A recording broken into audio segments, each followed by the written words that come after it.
welcome, as always, back to another day of Masters Clash here today on Sunday. We have for you facing off Masters Clash Academy on the left side of your screen, going off against Oxygen Esports, taking away that Lucio. First right there, that's going to be interesting to talk about in just a second, but before we get into that, we have a presence with us. Someone else is joining us today. How you doing today, Crush? I'm doing great. I'm excited to be here and spend some time checking out the EU side of things. It's always nice to see how things change when you change regions, when you see players that aren't playing on excessive ping, how they change up their strats and stuff. So glad to be here for MC.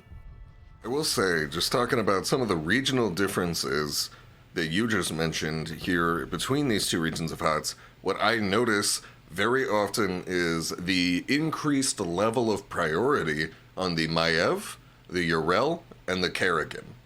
Okay? These three characters, I don't know if it's just something in the water that makes European players just cracked at melee, or what it is, but those three characters receive a lot more attention in my experience in MC than they do over there in NA. And it leads to some really exciting play, you know? Like, as much as I love my auto attackers, melee characters kind of feel like the playmakers sometimes, you know? So there's nothing I can do that's as cool as a Yrel jumping over a wall for a kill. I mean, you get a lot of extra tools in general as a melee character. Naturally, you're in there a lot more. You're in a lot more danger. So in terms of game balance, like, all right, we'll give you a bunch of teleports. We'll give you a bunch of extra movement abilities. And, you see that with Maiev especially, just the fluidity of movement, the dodge on the trait. You get to do a lot of really cool things that your ranged characters would be absolutely busted if they had access to. So it's great to see, these really high-level players take advantage of those skills. Yeah, dude, playing with range is always such an enormous part of a kit. And I remember specifically back with old Gazlo, I saw one rework suggested one time that I really liked. When Gazlo was in the dumps, nobody liked playing him. They were like, just give him a ranged auto attack. And then you change so much, Yeah. Because ranged auto attacks give you something to do in your downtime if you can't step up into someone's melee range. And that was Gazlo's problem, was like, all your abilities are really good, but you didn't really have much of a reason to step up in melee.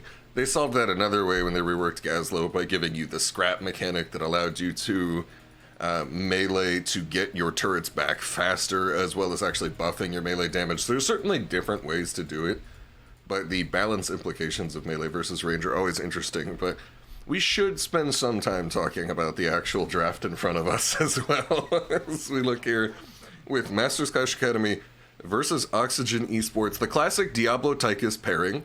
So that way you prevent the Tychus from being counterpicked, but you still maintain that third man if you want it for something else. Meanwhile, on the other hand, the Anubarak, super common pick, Hogger, Hanzo, feels like both teams are showing completely standard so far. Yeah, you've got one team that's saying we're going to go in there and stun everybody at once, heavy melee style, short range here. The Stukov absolutely adding on to that for Oxygen. And then we've got, the counter picks, the range available with the Hanzo. We've got the save available with the Anduin. Hogger's got unstoppables. Anubarak's got unstoppables. So it's just, it's how these drafts tend to get laid out. One team gets to take the initiative and one team tries to sort of catch and counter. And that's what we're seeing MCA pick up with here. Lunara always just so priority as well in these games. Sylvanas, okay, I look at this MCA Academy, Masters Clash Academy. I look at this MCA draft on the left side, and what immediately jumps out to me with the addition of the Sylvanas pick is simply just the pushing power.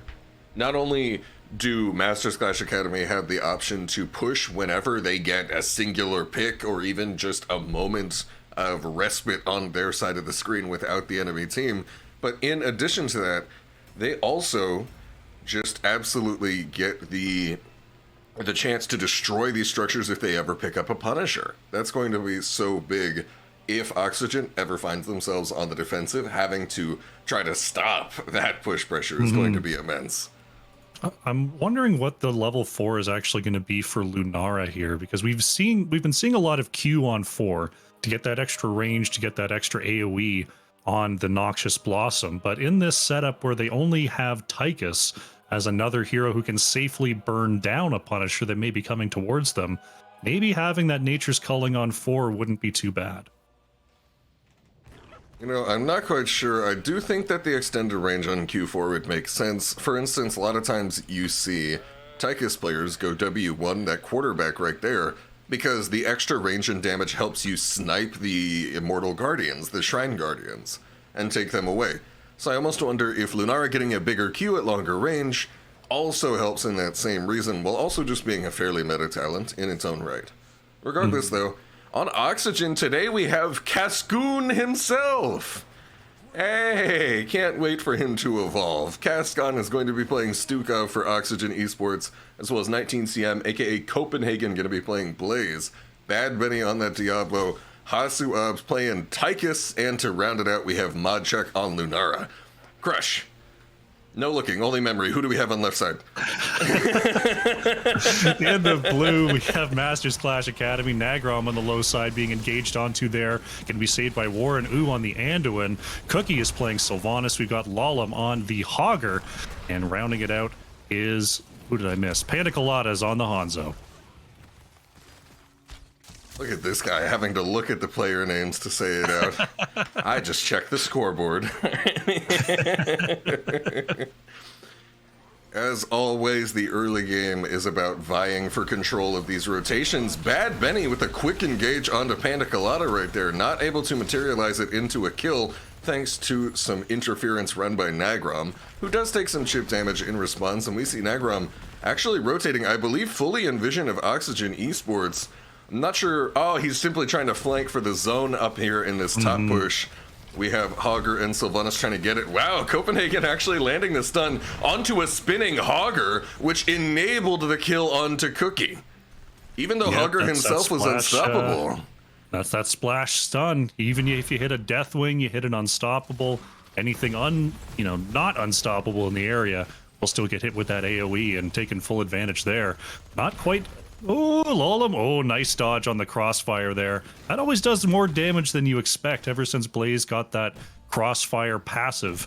It used to be I believe it used to be a level 7 talent. You had to pick that up. Oh yes, Crossfire was a level 7 talent, and it was actually bugged for maybe the first year or two of Blaze's existence. So if you go back and you watch HGC gameplay, you're like, why is nobody picking Crossfire? I thought Crossfire was insane. It was, but there was a bug where if someone was under oil, and hold on, we see a gank onto Lolam, who loses a lot of HP extremely quickly, and Nagrom trying to go in, does not find Modcheck, will get chipped a little bit right there. But back when Blaze first came out, if a target was standing in oil, and you shot your flame streams at them, they would only take damage from one of those flame streams, not both, even if both landed. So Crossfire was bugged for the first year or two of Blaze's existence to just not work if the target was under oil. So that's why the talent wasn't meta in HGC. And then as soon as it became fixed, it became super, super meta, and eventually just became baseline because of how meta it was. Well, I feel like these extra burst talents that Blaze picked up along the way, between the Crossfire, between the level 13 jet propulsion talent, Collision Course, where you're thinking like Blaze with all of these extra stuns and survivability, you feel like that's why you're choosing Blaze, the wave clear. Why do these talents matter? It's like, well, if you can somehow put finishing power on this insane hero that does everything else, that's just shoring up like Blaze's one weakness. And now we see, the Crossfire baked in, Collision Course basically every single game, and that's why Blaze is such a huge priority. Oh yeah, I remember I was trying to look at those heroes profile leaderboards to see, okay, what are the top Blazes picking? I said this to myself a few weeks ago, and I went ahead and took a look, and every single Blaze on the leaderboard took Collision Course as their most picked 13. There was a little bit of a difference, a little bit of variety in the other levels for almost all of the choices, and then no, just Collision Course is so good. You hit the nail on the head as we see Copenhagen actually getting dived on by members of Masters Clash Academy, but Blaze is a very tanky boy and is not going to go down just quite yet, as it is still 1-0 not a zilch zip in favor of Oxygen Esports. That's a lot of words when it's only a 1 kill difference. Regardless, Oxygen now able to set up a bot lane push. They would love to get a fort here, but first Punishers tend to be a little weak. Arcane Punisher, not a lot of zone control, not a lot of threatening damage, so you're going to see it do a little bit of zoning, but ultimately just gets dragged away from those arcane spinners. So I imagine we'll see Oxygen pick up, maybe not even the whole wall. Well, it looks like Lunar is going to help finish that off, get that wall down, but the fort going to remain fairly healthy here, and the most important part of the first push is not overstaying, and we see Oxygen able to get away there before a Nubarak could find someone to jump onto. Ooh, and we're actually seeing heavy rotations down here as all 10 members of this game are about to be here in the bot lane with the addition of Hogger. Panda Colada yanked out of the action by Warren Ooh as Nagrom jumps over onto Copenhagen. Oxygen successfully camping the camp during this all diversion, and now Hasuab's unafraid completely steps forward, doing big damage. I feel like we're going to continue to see that a lot. Copenhagen just barely too short on the jet propulsion, but it doesn't matter. It baits in Nagrom for the counter kill from Bad Betty. Very well done. Now the chase is on for Lolam, who will go down. Wow, I mean, just trying to get that counter kill onto Diablo the whole time. Bad Benny just living in that range, but Hanzo Sylvanas couldn't quite put out enough damage to find that counter kill and lose 2 in the process. Very nice job by Oxygen controlling that space. And they've got a great space controlling team with this Blaze Stukov. It's very difficult for the members of Master Clash Academy to get in there and do anything. And I gotta say, what I'm noticing here, I want to say from Panda Colada, that is indeed Panda Colada on that Hanzo. What I'm noticing is this Dragon awakens at level 7. Or Dragon hungers, I should say. The dragon is already awake, but it's hungry. Okay. And this has been a pick, just for a little context, because I know I've been watching some of these more than you, Crush, lately. This has been a not unheard of pick lately for Hanzos lately. It's becoming a little meta, if not already outright a little meta, in comparison to the sort of general consensus opinion that you and I are aware of for the longest time, that if you don't pick Never Outmatched, you are clearly the most bronze Hanzo in existence. I mean, so you've got the talent. It gives you the extra burst possibility, sort of ramping up through the fight. I can see if your whole plan is we need to kill a target in one rotation, how this talent could totally help out with that. Whereas you're Never Outmatched is sort of more of a damage over time setup. As we see the Dragon Arrow come on out. Light Bomb on the edge as well. Modcheck is going to move away from that. Look at Bad Benny just roasting the back line, though. We're going to see Sylvanas go down. Hasuab's trying to get the last hit onto Nagrom, who gets enough shielding to survive there on the low side. A great engage attempt, but an even better defense. And a lot of ults still up and available on the side of Oxygen Esports. Oxygen, that's exactly what you want. Getting that arrow in the backline, while it certainly hit 2 members of Oxygen, those were the people that weren't going to instantly die off of that stun right there. Wasn't spell power common in Q build? I see in the chat. I think it makes some sense, Dragon Hungers. Personally, you know me, I've got my SL Fiesta brain is always what I'm thinking of. What I like Dragon Hungers for is getting a really hurting, lethal Dragon Strike. You know, you got a Dragon Strike coming in at your opponents with plus 20 spell armor. It already shreds people, but just make it shred a little faster. That's me, but of course no Dragon Strikes here picked up for anybody, as Copenhagen misses the jet propulsion onto Lolam, not quite able to find it, and Odin is going to be popped by Hasuabs. No surprises there, that's why you pick it. Goodness. And Hogger, it is untenable to hold this position, Hogger, trying to use the shockwave to buy himself some time, but it's just not it. Light Bomb connects onto no members of Oxygen Esports, who are thoroughly controlling this space without picking up anything, with no ults except Cocoon remaining. There's not much that Masters Clash Academy can do. Nagrom lurking nearby. Bad Benny not going to find any wall angles, not looking for it. Definitely had the opportunity, but it is an easy second objective for the members of Oxygen Esports. See the Cocoon coming out onto Diablo on the top side there. Nagrom trying to move on past, but the rest of the team not able to move on up. We see the pull from Anduin is going to save one. Now Cookie in some trouble, being run down by Hasuabs, but receives enough healing with that desperate prayer. Bad Benny looking for a flank on the top side is going to be seen by Lolam. Can Masters Clash Academy get away? Great unstoppable by Nagrom.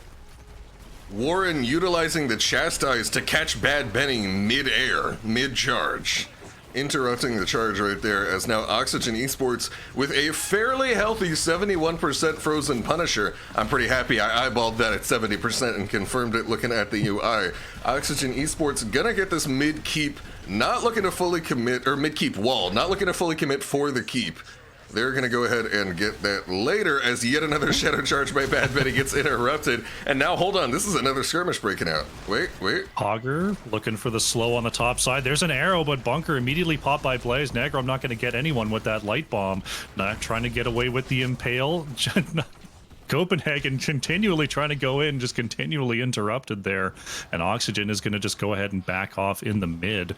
Masters Clash Academy, they're taking their chances here. They know that the game is not going their way so far, and the more they just wait for the perfect opportunity, the more the map is going to push against them. So I like that Nagrom is out there looking for opportunities here in the mid game.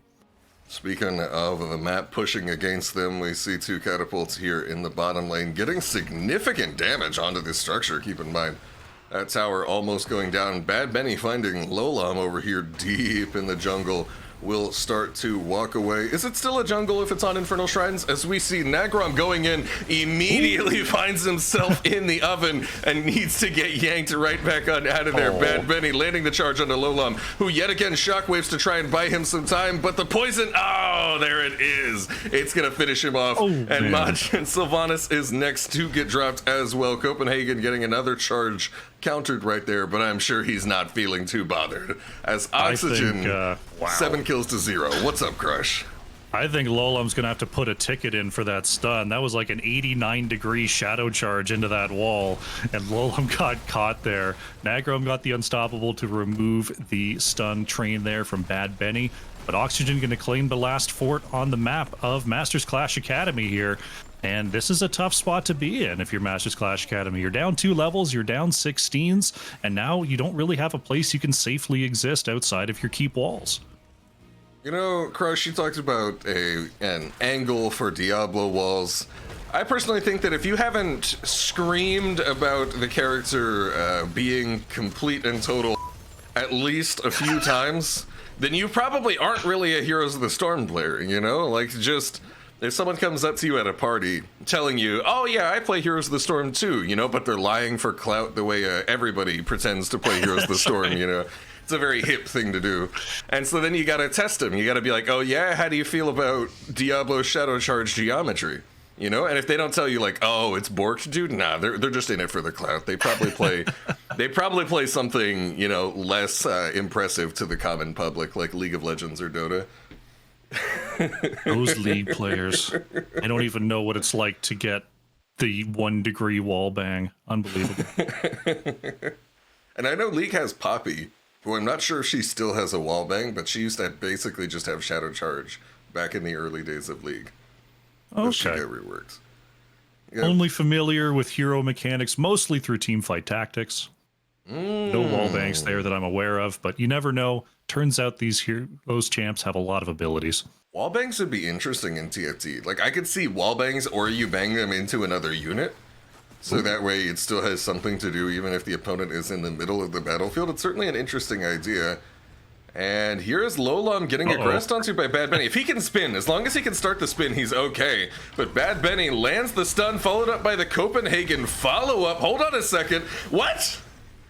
He must have just used it to clear a wave or something. That had to be it. Okay, I did not expect Lolam to get popped. It's just like, there. Where's the talent? Oh no.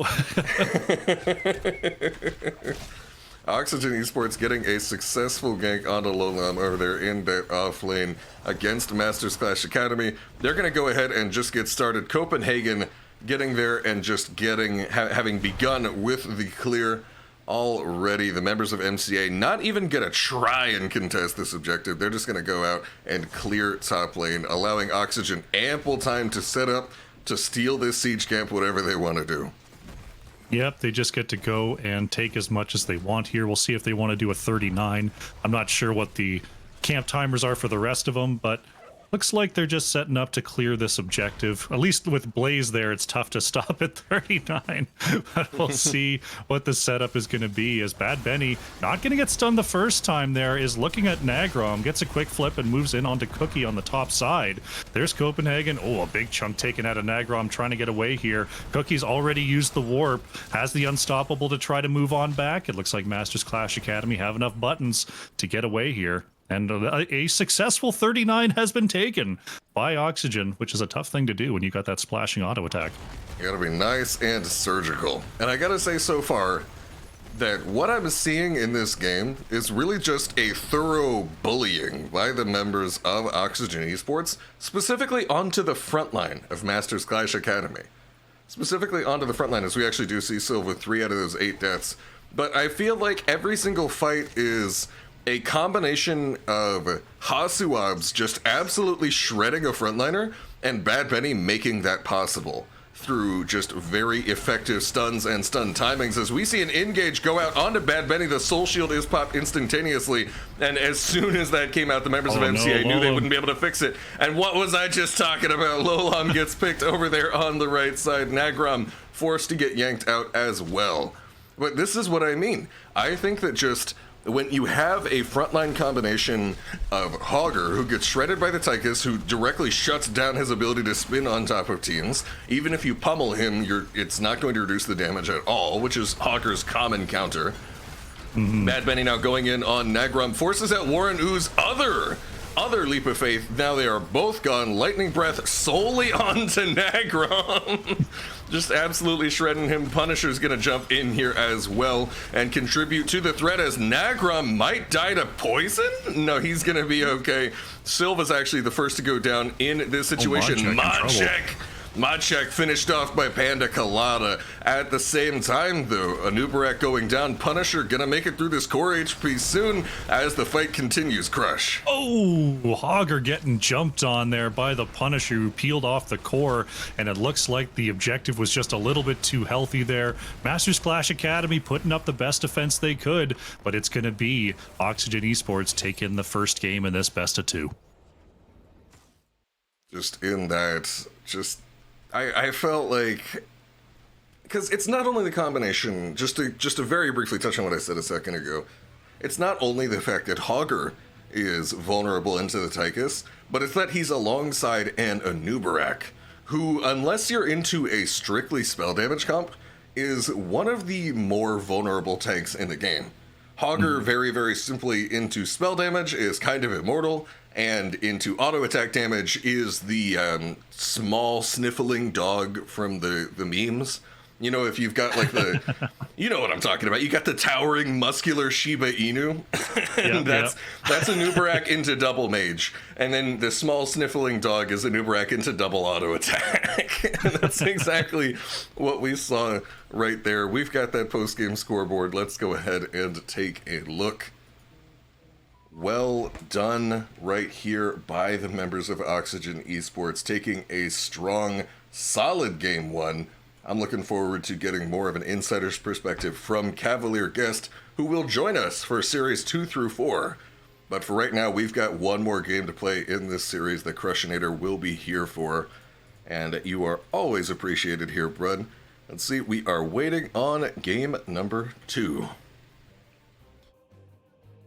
Yeah, it's pretty dominating performance there. You said it before, targeting the front line well with this comp from Oxygen. I mean, there's not going to be a tank that does well into Blaze Stukov Tychus. Like, that's pretty brutal there.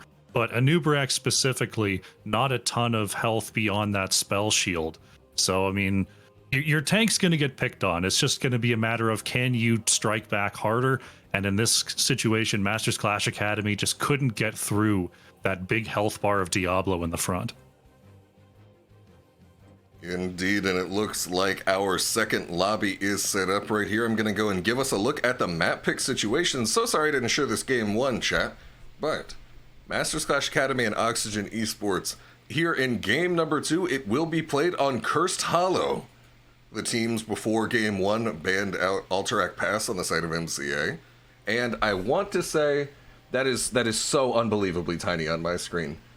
That is Battlefield of Eternity. All right. Yeah. Battlefield of Eternity is the second ban as well. The way I've got my OBS set up, my video preview is very small. And game number 2 will be on Cursed Hollow. Let's take a look at those standings right quick.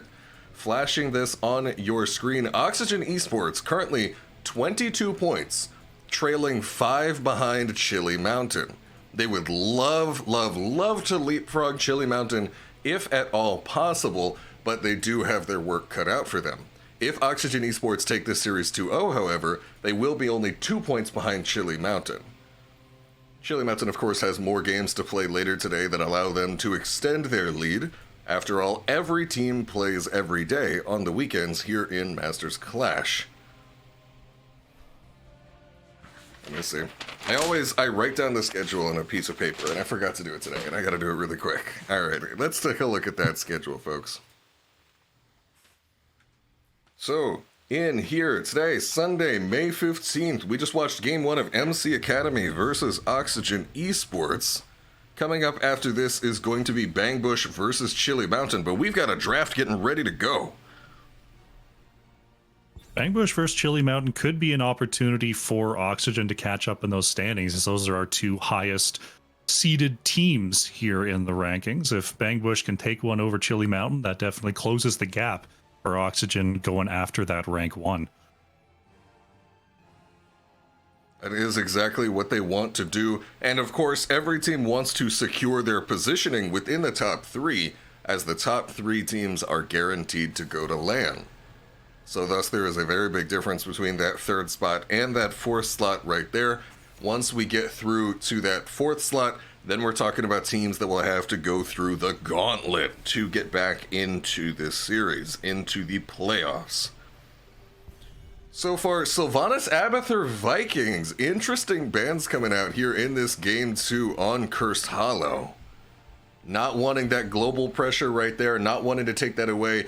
If anything, I'm wondering if the Lost Vikings ban on the side of MCA, I think this clued Oxygen in to thinking, hey, Vikings is Abathur's biggest counter. They banned Vikings because they want to pick the Abathur. Let's go ahead and take that away from them. If so, shrewd recognition by the members of Oxygen who first pick a Junkrat. Junkrat, this is indeed a map, which means Junkrat is good on it here. It's going to let Nagrom pick up the Diablo here on Cursed Hollow. A lot of interesting wall placements and a lot of vision to play around with. So we'll see how aggressive Nagrom can be on the big red machine. And Warren Ooh going for the Rhaegar. Any extra siege potential, even from the healer slot, is going to be very useful here for Masters Clash Academy. Diablo and Rhaegar, always such a fun pairing right there. I just like watching Bloodlust of Diablo because his body gets huge. You know, it's like when you're playing Merc Queen Sylvanas and you're standing next to a double siege camp capture, so you just have 4 absolutely gargantuan giants with you. It's a similar desire. You know, I like seeing those really big goons just running around the battlefield. As a Nubarak taken away from Oxygen in game number 2, Yasu's still going to be able to reprise his role on that Stukov here as well. I'm excited to see what this ban will be. And I will say this, just a little bit of prediction for you, chat. I will be at least a little bit amazed if we don't see a global picked up right here or for Oxygen. Let's see. Dahaka into Blaze, decent enough matchup. We'll see if that's going to be the choice here for Masters Clash Academy.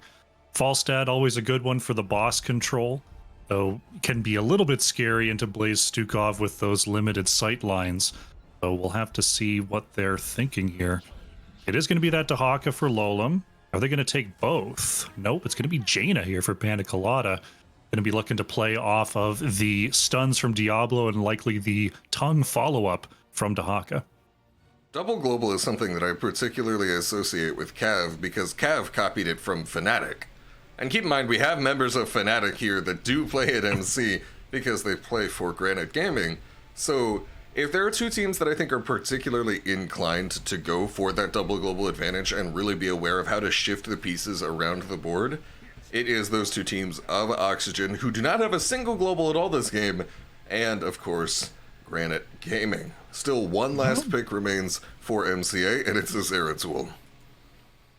that does possibly cause a problem here for Oxygen. As I was thinking with this setup, they don't really have a global, but they do potentially have a Ripper air pick for Junkrat, which turns Junkrat into nearly a global hero with that movement. So if Junkrat is just buzzing around solo all the time, Cookie would love to see that. So it looks like Oxygen is just going back to the same strat from game number 1. Let's find someone on the front, stun him, silence him, and take him out with the Tychus. We'll see if Masters Clash Academy is going to be a little more resilient to that this time around. Yeah, I was just thinking to myself, with this last pick, Zeratul, you have so much ability not only to threaten the backline into Murid and Blaze, they don't have a lot of fast stuns for you, although certainly stuns you have to be aware of, but as well the split push pressure.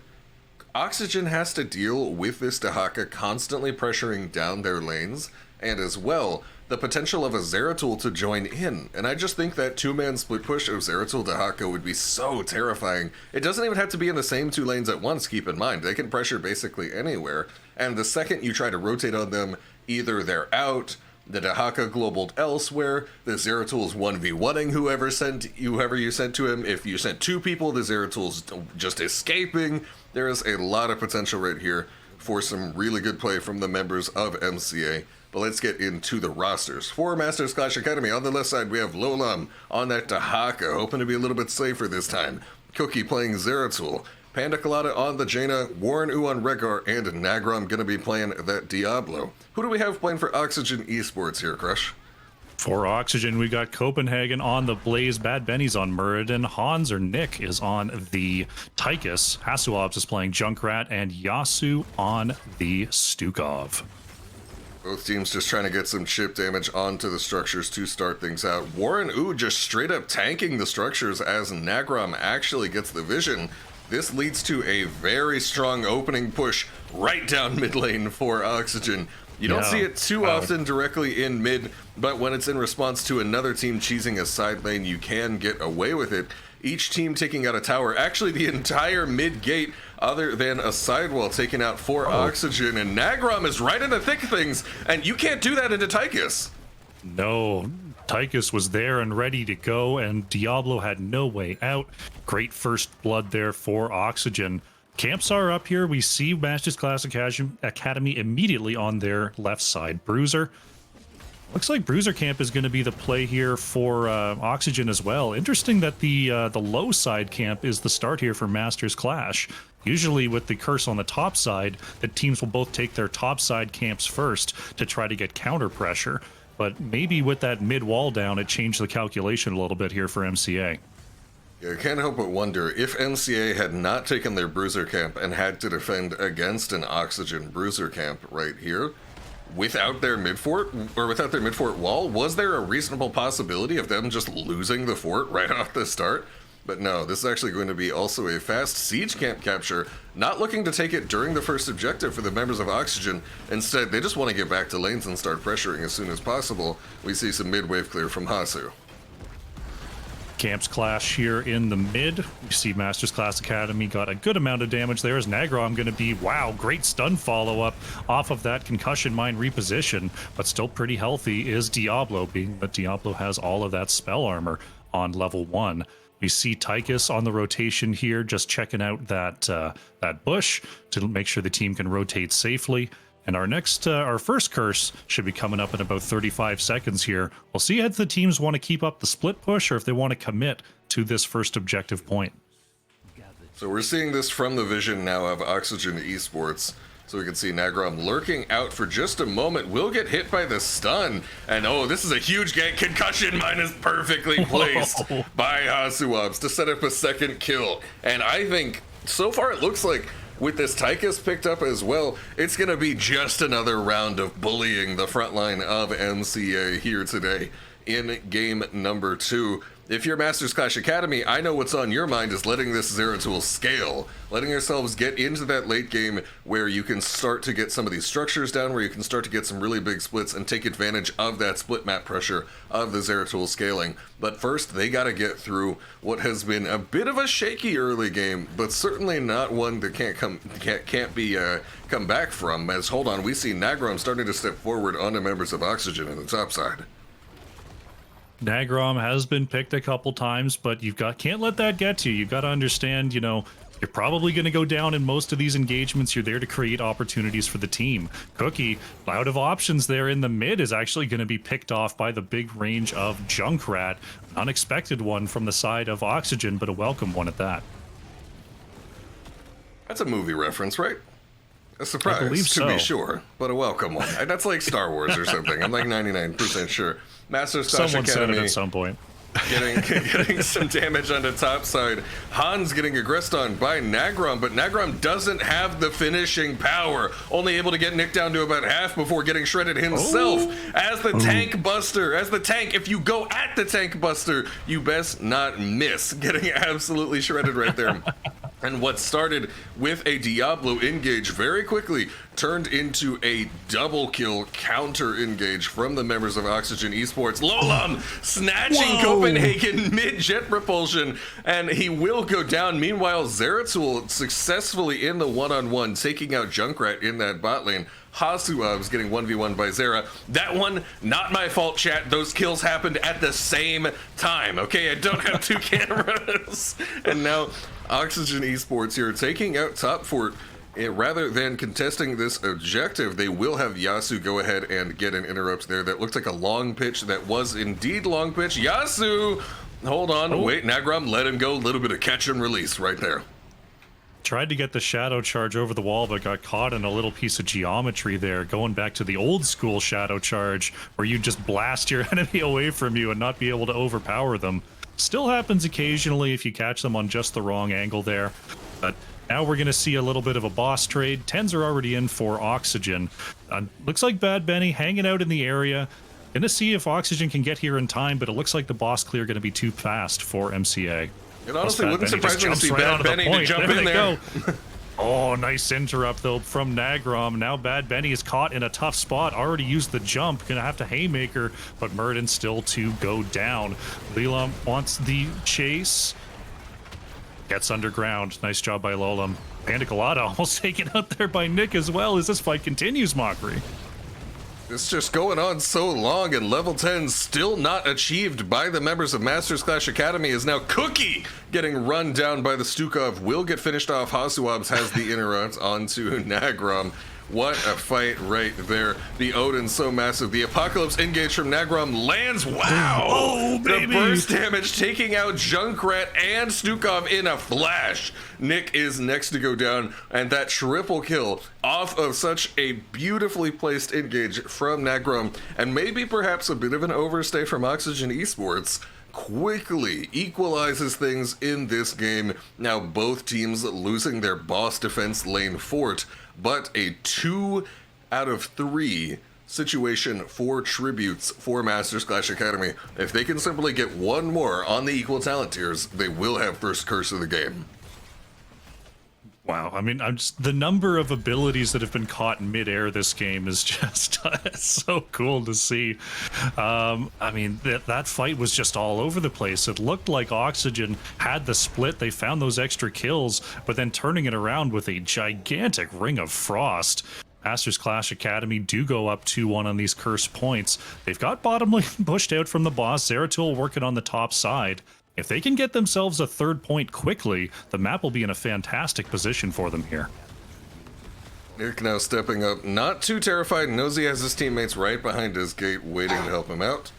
As the mid clear is going on, jet propulsion lands onto Lolam, who does receive the purge from Warren Ooh. Not trying to see his tanks get blown up today, no siree. Oxygen Esports, their bruiser camp maintains its presence on this map, and it will push down mid as Oxygen now will cycle over toward the objective and try to secure it. Oh, Nagrom gets flipped out of his jet propulsion yet again as a Void Prison lands onto 3 different members of Oxygen Esports. The Ring of Frost hits 4. Riptire in response, though, as the only person dead so far is Cookie. Nagrom getting right back in there. It's actually a double kill in favor of Oxygen, despite the way this fight started. Make it a triple, make it a quadro. What's going on?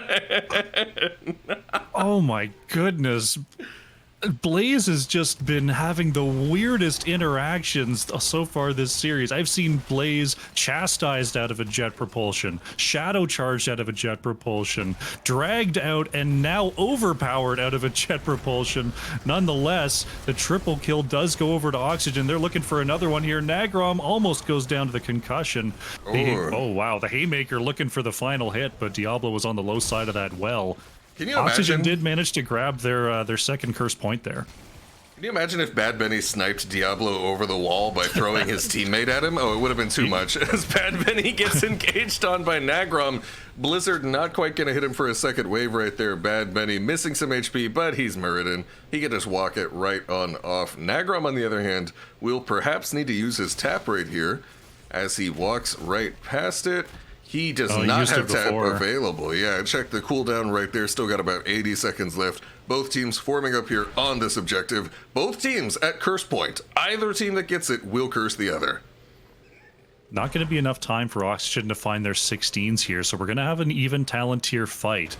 See Copenhagen on the top side, already using the jet propulsion there. Panic-A-Lot is going to finish this channel. Oh, the interrupt from Stukov is there, and now the full combo is out. Apoc and Ring are down. Bad Benny in some trouble there. Gets the heal and starts to move on back. Now Nagrom is going to get stunned on the top side and removed. Cookie trying to get the last hit on those juicy backliners, but not going to find the kill.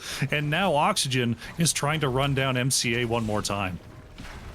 How many times have we seen this story play out? The damage structure is huge. It feels like no matter how MCA finds the engage, as we see Lolam actually getting not dropped, will be able to walk it out of there. Copenhagen is next to be worried as he will go down. Actually, wait a second, the Haka rejoined and got melted. Warren Ooh trying to get the finish onto Nick, not able to find it, will go down. Cookie now doing a little bit of a dance. Wow, actually manages to hop out. Melting Point will not finish him off. He wasn't quite at that temperature just quite yet. A little bit too low, a little bit too cool. Cookie's gonna get on out of there. But as I was saying, Crush, it feels like no matter how the fight starts, save for a few exceptions, Oxygen ends up chasing MCA away. That's what you got. I mean, Stukov has that bio kill switch, and it's showing here in these fights. Like, just everyone very low on health, and then boom, popping right back up to half. We see a virulent reaction combo onto Jaina, but no follow-up to be had here. Backing off, possibly looking at a boss is Oxygen with 8 more seconds left on this curse. Blaze is on the way. Are they going to go for a 5v5 boss attempt? Well, Oxygen knows that they have level 16 advantage right here as they fully aggress onto Nagrom, forcing out an early Regar Purge. However, 16 advantage is very close for MCA, and what is going on at this Tahaka? It just jumping right into the fire as he breaststalkers into multiple members of Oxygen. Now, and somehow Blaze able to get off the bunker despite that massive kill attempt onto him. He will be okay. Cookie! Oh, Cookie Vorpal Blades right into the trap. The steel trap from Junkrat still able to blink on out of there. Boss is aggroed. I think it's finally going to reset right here and get some of that HP back. Both teams using some big abilities, but Krushinator, very notably, more are available on Masters Clash Academy. VP Ring Apocalypse still fully available. That was a pretty gutsy call here from Oxygen, and it looks like they still want some more. They're going to scout out this boss that's starting to be taken. Bad Benny into the back is going to find the extra stun, but there's the heal from Rhaegar. But Zeratul caught on the top side, trying to find the perfect VP, will go down. Now we see Tychus in trouble, is chased out. Warren Ooh is super low. Nagrom next to go down to the grenades. Hasu is just raining death onto the members of Masters Clash Academy. It's going to be a triple kill, 3 for 1 for Oxygen, and now they're going to have another run at this boss. Man, so many ults in favor of MCA in terms of cooldown availability at the time of taking that engage, and just not able to turn that into anything. I'm not really sure what exactly was going on with their Zeratul. It looks like he VP'd one person and then stood still. Maybe there was a trap and I just didn't have a good angle on it. Surely there must be a good reason, as Oxygen takes the boss of Masters Clash Academy, and now rather than looking to push in that keep without their Stukov, now they go back over and take their own boss, furthering their advantage on the map. and sort of taking away any possible win condition from Masters Clash Academy instead of outside of just outright completely murdering all the members of Oxygen. Other than that, which hasn't looked super likely for MCA does not have a lot of options for ending this game as Oxygen takes yet another boss right here. There have been a couple of team fights that have gone MCA's way so far, but definitely Oxygen has had the upper hand. And I think this is a good idea. You just take as many win conditions off the map as you can. Bottom boss looks like it's probably going to be cleared up there. There it goes before the keep is going to fall. We'll see if Oxygen wants to push with this boss. It looks like they're just happy to head on back and deny any camp steals, deny any curses going against them. Oxygen just taking their mid-bruiser camp right now, and very notably, this left side bruiser camp from Masters Clash Academy is already at the gates of Oxygen, meaning that it will not be able to be protected very well. Bad Benny going straight for the bruiser mage. He knows that that is the critical part. And I wonder if Oxygen is straight up just going to 5-man push this, or if they're going to wait for level 20. Level 20 is very, very close, but this bruiser camp is so good. I think they're going to wait a bit, but it wouldn't surprise me to see some protection of this bruiser camp. See a few members hanging out in the mid here, trying to preserve some health. Blaze on the bottom side, one more wave should find that 20, no problem. As you see Oxygen pushing on in there. This could be an opportunity for Masters Clash to find a quick fight as Dahaka can join faster, but Blaze already on the way. That window is closing fast. Earthgrasp Totem buying Warren, Ooh, and friends time to escape right there, as Riptire from Asuabs is not allowed to detonate, will be killed off before it can do anything of import. Like an early canceled character in a sitcom, Zeratul is next to go down. That's about the kill before they could do anything of import, not the Zeratul dying was the metaphor. Regardless, that is a mid-keep going down in favor of Oxygen Esports. Bad Benny not finding the Stormbolt on either attempt despite the rewind, but does land a heavy impact onto multiple members of MCA. Bad Benny goes down. It's a 1-for-1 between these two teams. It's a 2-for-1. It's a 2-for-2. It's going back and forth. Lolam now able to brush stalker in, finds the tongue onto 19CM, is tunneling right after members of Oxygen, trying to set up whatever he can. The drag enables him to keep Copenhagen in the blizzard. Such wonderful placing from Lolam. However, Oxygen is cursed now. That is in favor of MCA as they start to step forward here. And what a way to come back. They've still got their work cut out for them. After all, top lane is very, very exposed to a boss. This is very low. Their only two remaining keeps missing a lot of HP. But MCA coming back into this game right here, getting some death timers up, getting back in. Now they will be on equal talent tiers for the rest of this game. It's still anybody's game. Oranu just getting down that sidewall and moving into the keep. If they can even up this catapult count in the mid, that'll definitely help them out on the map here. Nagrom pushing away that Riptire to help save the team's health a little bit, and it looks like this keep is going to fall. They've got to watch out for these towers. They're going to be coming back online, though. Lolam interrupted there. Nice. Oh, the totem actually going to take that fire. Nicely placed there by Warrenu. But yeah, Masters Clash Academy, all of a sudden, they've opened up a win condition if they can take another decisive fight. Getting at that keep, it's sort of neutralizing that mid pressure is so huge, as well as opening up the map. Like you said, now it no longer takes an outright wipe of Oxygen for the members of MCA to win the game. Now if they get even as much as a double or triple kill near the enemy team's base, the threat to end the game is certainly present.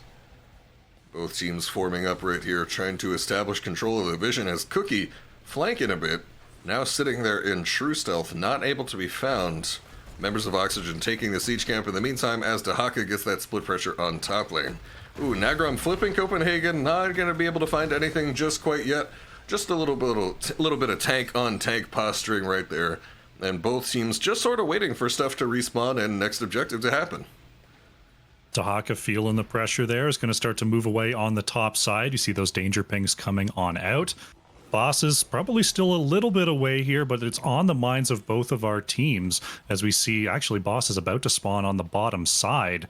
Oxygen definitely going to be wanting to keep an eye on that area if they can, because that could be some good pressure here at the 18-minute mark for Masters Clash Academy. So far, no attempts at starting this boss for Masters Clash Academy. Zeratul clearing out this bottom pressure, Dahaka getting a bit of split pressure, a little bit of spinning, got some Beyblade action going on over there. Let it rip. I don't know if I can say that on the stream. Regardless, Funimation's coming for you. All right.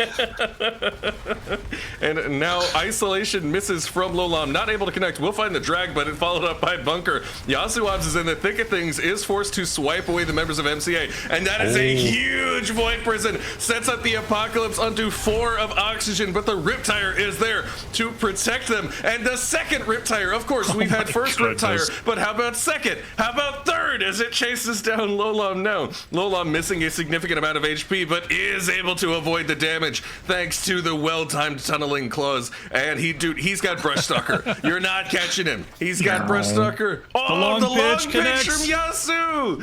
Yasu not able to find anything else. And now Cookie's in the middle of things. Cookie getting some aggression. I thought we might see a little more bloodshed based on how that fight started, but I spoke too soon. Panda Colada will be next to go down, and it's a double kill in favor of Oxygen, who at least have to be thinking about ending the game, but it looks like, no, they're not going for the core. They're just going to walk over here and look at this boss. Did you see that Stormbolt? That almost hit onto Zeratul. Bad Benny nearly guessing correctly on that hit there. Off the double kill, especially with Diablo back as soon as Diablo was going to return. I like taking this boss just as a way to provide an extra bit of health bar on the core, if that's how they want to pressure in here. Jaina will definitely be back by the time this boss ambles all the way up to the core, but pushing in versus 3 with Diablo about to be back could have been probably a little more dicey than they were willing to gamble. Agrom now here will Shadow Charge onto Bad Benny into the jungle, setting up the flip combo. Waranu is there for follow-up, but the damage not quite able to finish him off. Hold on, Nagrom now running away after the Haymaker. Void Prison comes out yet again. Yasu looking to interfere with any attempt to follow up. Does get tongued by Lolam. What a tongue. Apocalypse lands onto Yasu, who needs to get in this bunker, but he can't do it. The Shadow Charge interrupting. Huge from MCA. Unbelievable. They keep on hanging on. We see Jaina trying to clear that boss that's moving into the core. Cookie has the blink to get away here. Warren in trouble, though. Drops the Earth Grasp. Repositions it. What a gamer. Rhaegar going to try to escape here, but Bad Betty's over the wall. We're going to see the stun and the kill. Core shielding is down, but so is the boss. MCA has somehow hung on here again. You know, I can't help but think that if the Rhaegar in that pathing had run away down this hallway, Muradin would not have been able to catch him over the wall, but because Muradin, his pursuer was to the left and he went up this hallway, Muradin was able to jump him and finish him off. Regardless, Oxygen now able to take their own Bruiser camp. There is a bit of a stagger in their favor that will allow them to 5v4 for a while once Dukov respawns, and Cookie with the true stealth for a moment, scouting out Oxygen's attempts to get anywhere near their boss. Zeratul going to keep an eye on things, and Oxygen, they're going to start it anyway. They're going to say, hey, we've got the 5v4 here. Rhaegar's still down for 15 seconds. We think we can take this. Tahaka going to be able to join. We see Diablo going in for the super flank here on the right, as Cookie just trying to scare the members of Oxygen here. The boss is going to be left. The Hearth. They're trying to Hearth on out. Oh no, 2 are discovered. Virulent Reaction lands onto Zeratul. Bad Benny over the wall as Cookie tries to turn it around, gets a VP, but still Zeratul to fall. The bunker flames land. There is the Jaina combo, though. Junkrat goes down. There goes Stukov. Diablo to fall as well. That's a soul reset. No, that's a full death. Full death onto Diablo. No, I was looking at the other thing. Jaina gonna go down after hitting another double ring there. Getting some CDR after death. Wow. Again, the boss play is interrupted, but Oxygen, they get 2 full deaths and suffer 2 full deaths of their own. And everything's getting interrupted, okay? Jet propulsions, dwarf tosses, shadow charge, nothing is ever allowed to complete here in these games. As Bad Benny and Copenhagen getting a little bit of damage onto Nagron, but these heroes notably don't have a ton of burst damage to contribute here. I believe that was the Juggernaut plating from Blaze actually coming in right there, to help Blaze survive. Hans on the scene. Oh, the tongue from Lolam, exactly placed correctly onto Hans, will enable Warren Ooh to go in and chomp right on him for the finish. And hey, that stacker happened right before this objective, which is again curse point for both teams, but this time Oxygen's task is significantly more difficult, having to play this 4v5. I think there's a significant chance they don't even contest at all, but we will see. Missing their Tychus, this is going to be difficult to try and win this game from here on out from Oxygen, but neither team 100% taking it so far. Boss is available as well. We're going to see Nagrom go ahead and start that up. Jaina a little bit behind, but will come and join the team. Tahaka waiting for a possibility to dig on in here. We see Copenhagen going to get the first interrupt there as the boss fight continues. Junkrat and Stukov are on the way here, but it doesn't look like Bad Benny wants to try and start this fight. He's just scouting out for the next tribute. Knows the boss has to be the play, but doesn't want to go in there without a full team. They're content to stall this objective for the moment, as Masters Clash Academy has yet to secure the objective despite Tychus now full respawning, but I spoke too soon. Panda Colada able to finish it off, and Oxygen is cursed defending against a boss. This is going to be a tough defense here. They will not have the fire of their keep to help them in this push.